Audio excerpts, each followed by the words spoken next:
नाज़रीन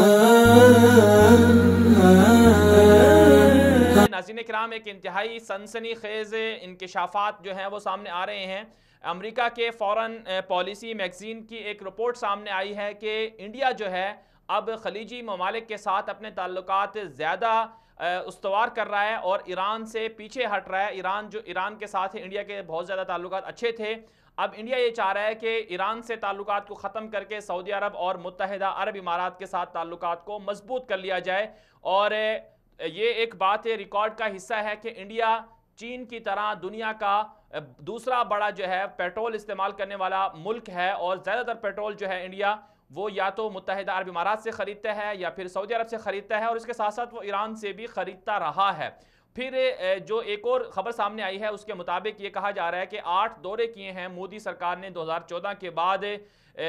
गल्फ़ के खलीजी ममालिक के 8 दौरे किए हैं और खलीजी ममालिक के साथ इंडिया के जो ताल्लुकात हैं वो माजी की बनिस्बत अब बहुत ज़्यादा मजबूती के साथ आगे जा रहे हैं। और इंडिया को इसकी वजह ये बताई जा रही है कि चूँकि खलीजी ममालिक जो हैं वो पाकिस्तान के बहुत करीब आ रहे हैं। सऊदी वली अहद मोहम्मद बिन सलमान का दौरा है पाकिस्तान जिसमें 20 अरब डॉलर की सरमायाकारी की गई। फिर मुत्तहिदा अरब इमारात के वली अहद का दौरा है पाकिस्तान, उसमें भी सरमायाकारी हुई। तो ये सारी की सारी वो चीज़ें हैं जिससे इंडिया जो है वो परेशान दिखाई देता है और वो कोशिश कर रहा है कि पाकिस्तान के दोस्तों को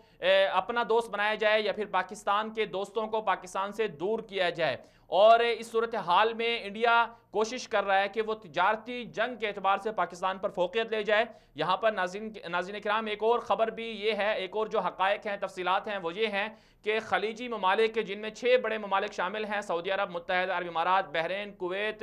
कतर और ये जो ममालिक हैं और ओमान, इनके अंदर जो है तकरीबन 90 लाख के करीब जो हैं इंडियन मौजूद हैं। और उनके साथ साथ इंडिया के जो दूसरे जो इंडिया के नाम पर ही या इंडिया की जहाँ पर असर रसूख है बांग्लादेश की अगर यहाँ पर काम करने वाले लोगों का जायज़ा लिया जाए तो ये तादाद जो है 1 करोड़ से तजावुज़ करके 1 करोड़ 20-30 लाख बन जाती है। यानी इसका मतलब ये हुआ, और ये भी रिपोर्ट सामने आ चुकी हैं कि मुत्तहिदा अरब इमारात के अंदर 33% जो हैं वो इंडियन मौजूद हैं। तो इंडिया की खलीजी ममालिक में इस कदर असर रसूख से एक तरह से जो मुबस्सिरीन हैं, जो लोग ये कह रहे हैं, फॉरेन पॉलिसी मैगज़ीन जो अमेरिका का एक मशहूर वो है मैगज़ीन है, उसकी रिपोर्ट के मुताबिक भी कि आने वाले दिनों में खलीज और इंडिया के ताल्लुकात से बहुत ज़्यादा दुनिया की सियासत तब्दील हो सकती है। और फिर इसके साथ साथ पाकिस्तान के लिए भी कुछ ख़तरात और ख़दशात हैं कि अगर पाकिस्तान इंडिया की सियासत इसी तरह जारी रही तो पाकिस्तान अब क्या कर सकता है, पाकिस्तान को आगे जाकर क्या करना चाहिए।